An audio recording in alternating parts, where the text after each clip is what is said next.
Hey everyone, welcome back to the Cakemen Entertainment. In today's podcast, we will be going through one of the fan favorite arcs of the entire show, the Domino Squad.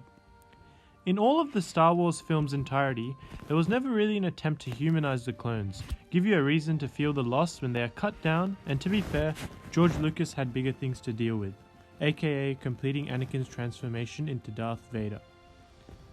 This arc does have a bit of confusion for the watch order, but the first episode in the arc is Clone Cadets. The wisdom cookie that shows up says brothers in arms are brothers for life.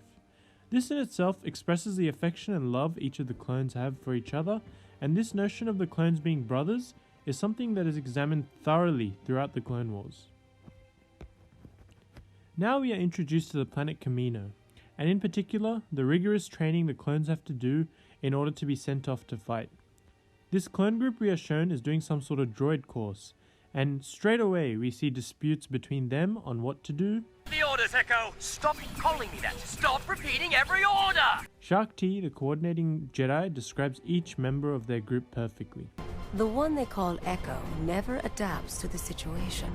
CT-782 seems to follow his own path. We are also introduced to the legend 99, but more on him later. Sorry about the mess, 99.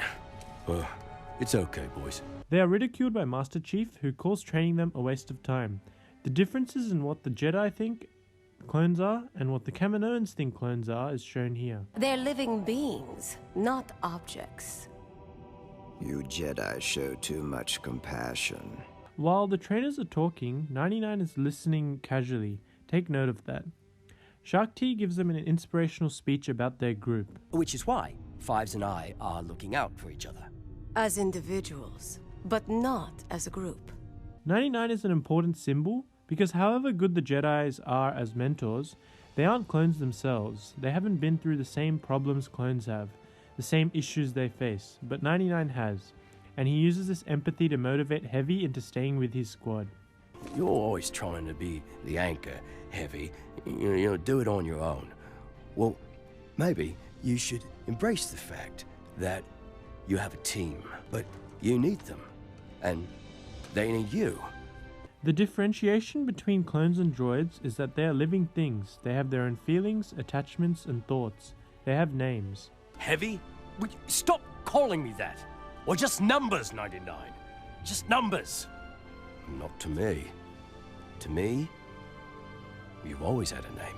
Then the insane happens. The crowd erupts as the Domino Squad successfully complete the course, in addition to adapting to Master Chief's change to make it harder for them. They unify together and become the finest soldiers Shaak Ti has seen. As recognition for his mentor 99, Heavy gives 99 his medal to keep until he sees him again, which is a touching moment. Not as lucky as I am to have a brother like you. We'll see each other again.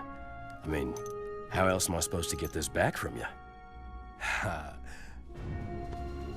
In the second episode of this arc, labelled Rookies, we follow the Domino Squad as they undertake their first mission, watch duty on a key base to keep it away from Separatist control. The Wisdom Cookie resonates directly with the last arc, in particular the Clone Wars movie, where Rex explains to Ahsoka that experience outranks everything. Let's take a look. What do you know? All clear! Just like the last 100 times I looked at it. The Domino Squad are fairly bored, doing nothing until... Sir, incoming meteor shower. Raise the shield. Commando droids overtake the base and send the all-clear signal to Grievous. During this, Cody and Rex are coming to inspect the base to see if everything is going as proceeded, which leads to the Commando droids attempting to adapt. Everything is fine here. Thank you. Roger, roger. One of the saddest things about this Domino Squad arc is most of them get killed, starting with Cut Up, who is eaten by a Rishi eel. Quick mention about Rex's epic shot on the eel and sick intro.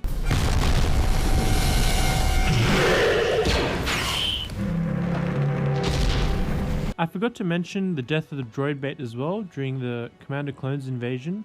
Then one of the most iconic lines in the series is said by Rex. Looks like we got ourselves a batch of shinies, Commander. Shinies, sir? That's right. Your armor. It's shiny and new. The next death is that of Heavy, wherein he sacrifices himself to protect his brothers, blowing up the whole outpost to ensure the all-clear signal gets disabled and the Jedi are made aware of the situation. Let me just say, I have only utter praise for D. Bradley Baker's monumental performance. He is basically talking to himself for most, if not basically this whole arc. That is genuinely insanely skilled. He makes each and every clone seem different in their voice, in particular the words they use, the tone they talk in. Do we take prisoners? I don't. Just look at Fives and Echo, the former having a deeper, more assertive voice, while the latter has a more softer voice, insinuating him as the info man, the tech of the team. Now we move on to the final episode of this arc, labelled Arc Troopers. Another awesome wisdom bite about the heart required to defend one's home. And yes, this is what the episode is about. Fives and Echo are still at Kamino and the Separatists launch a direct attack to annihilate the production of clones. There's a touching yet sad reunion with the remaining members of Domino Squad and 99, who is told of Heavy's passing, further accentuated by the fact that 99 has his medal. Will he remember us? Oh, I remember all my brothers. Is Heavy here? Where's he? There was an incident on the Rishi Moon outpost. Another huge scale space battle occurs, and the animation levels here have gone up a notch since the last space battle we saw. The animations also introduce underwater combat, which is amazing to see, looks stunning, and is only bettered in further seasons. Obi-Wan's continued love affair with nature is shown here as a giant sea creature saves him from losing his breath underwater. This episode is great as it shows wars on two fronts, one on the ground in Kamino and one in the air with Anakin. We see clones dying left, right, center without time to even mourn their loss, truly signifying that a war is taking place. 99 is on the front trying to help out his brothers with weapons and ammunition. In particular, him, Fives, Echo, and some lost cadets hatch a plan, hiding from the droids and then launch a surprise attack to defend their home. Before this happens, Fives gives the cadets a motivation to fight. Look around. We're one and the same. Same heart, same blood. Your training is in your blood. And my blood's boiling for a fight. These cadets have to find it in their hearts to defend their home, even though their training isn't completed. We then see two lightsaber duels occurring at the same time between Kenobi and Grievous and Ventress and Anakin respectively.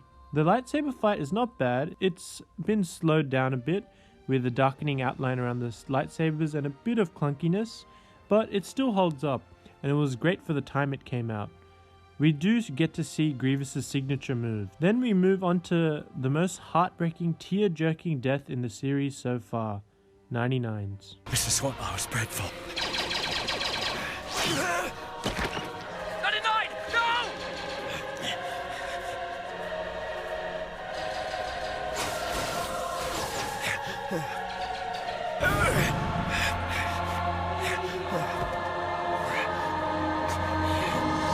99 is shot down by droids while trying to get more explosive for his brothers. The music in this scene uses high opera-like notes, which really lifts the quality of the tragic nature of the scene.